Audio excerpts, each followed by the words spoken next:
Hello বন্ধুরা, আজকে আবার নিয়ে এসেছি মাছের একটা রেসিপি। আর মাছের বড় সাইজে আর মাছ বাজার থেকে কাটিয়ে নিয়ে এসেছে। এই আর মাছটাকে আজকে সুন্দর করে ঝাল ঝাল করে রান্না করবো। প্রথমে পরিষ্কার করে ধুয়ে নিয়েছিলাম, এবার নুন হলুদ দিয়ে মাখিয়ে নিচ্ছি। এই জায়গা জায়গা আর মাছ খেতে খেতে খুবই সুস্বাদু হয়। এই মাছের কাঁটা নেই বললেই চলে, একটা বড় কাঁটা আছে। এই মাছটাও তৈলাক্ত মাছ, আর বোয়াল মাছের মতো এটাও বেশ তৈলাক্ত মাছ, কিন্তু খেতে খুব ভালো লাগে। এই মাছটা বেশ ঝাল ঝাল করে বানাবেন, মাখা মাখা করে বানিয়ে দেখবেন, খেতে খুব ভালো লাগে। যারা যারা খান না, একবার বাড়িতে এরকম রান্না করে দেখুন। সর্ষের তেল দিয়ে আমি রান্না করছি, আপনারা যদি সাদা তেল দিয়ে রান্না করতে পারেন সাদা তেল দিয়ে করুন। নাড়িয়ে আমি দিয়ে দিচ্ছি, ভালো করে ভেজে নেবো, একটু ভালো করে কড়া করে ভেজে নেবো। গরম হাতে একটা পিস মাছ দিয়ে খেয়ে দেখুন, মুখে স্বাদই ফিরে যাবে। এই মাছ খেতে গেলে মুখে স্বাদই ফিরে যাবে। মাছটাকে ভালো করে ভেজে নিচ্ছি, এক পিঠটাকে ভালো করে ভেজে নেবো, ভেজে দিয়ে পরের পিঠটা আবার ভেজে নেবো। সবসময় মাছ ভালো করে ভেজে নেবেন, ভালো করে রান্না করে সিদ্ধ করে রান্না করবেন, তাহলে কোনো ক্ষতি কিছু হওয়ার সমস্যাই হবে না।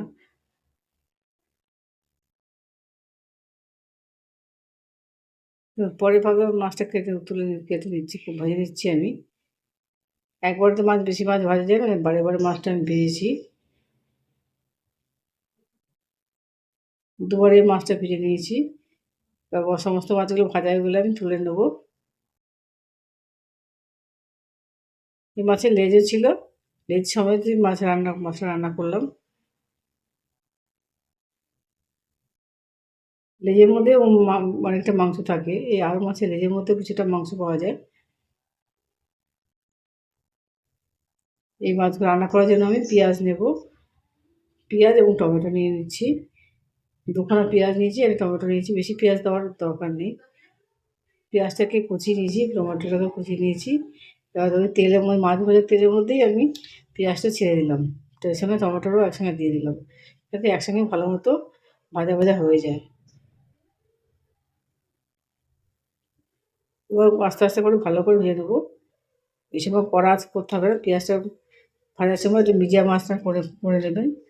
ভালো মতো পেঁয়াজটা একদম লাল লাল হয়ে আসে, টমেটোটা যদি গলে গলে আসে দেখবেন। এই নাড়তে নাড়তে আমি এর মধ্যে কিন্তু হলুদ গুঁড়ো দিয়ে দেবো,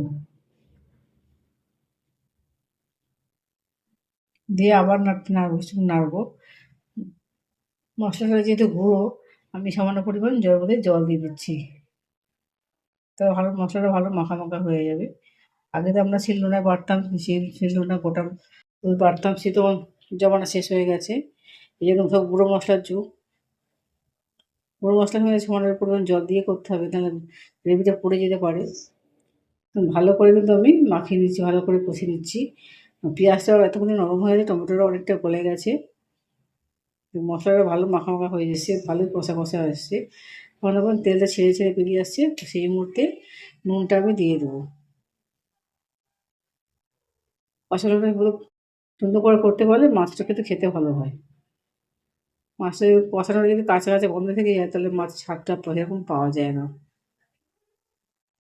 ভালো মতো কষানো হয়ে গেলে আমি জল দিয়ে দিচ্ছি। আপনারা মাছ অনুযায়ী জল দেবে, যতটা মাছ সেই পরিমাণের জল দেবেন। একদম বেশি জল দেওয়ার দরকার নেই, যেহেতু আমরা মাখা মাখা করে নিয়ে আসবো, বেশি জল দেওয়ার দরকার নেই। দেখুন ঝোলটা ফুটে উঠেছে। লাইক এবং সাবস্ক্রাইব করতে ভুলবেন না, কমেন্ট অবশ্যই আমাকে জানাবেন আপনাদের মতামত। আমি এভাবে রেসিপিটা ফলো করে রান্না করে দেখুন, খেতে খুবই ভালো হবে। তারপর আমাকে কমেন্টে জানান।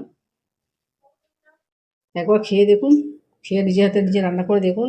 এভাবে তো যদি খারাপ হলে আমাকে বলবেন, আমার হাতে প্রথমে সবাই করবে যেরকমভাবে রান্না করতে পারলে।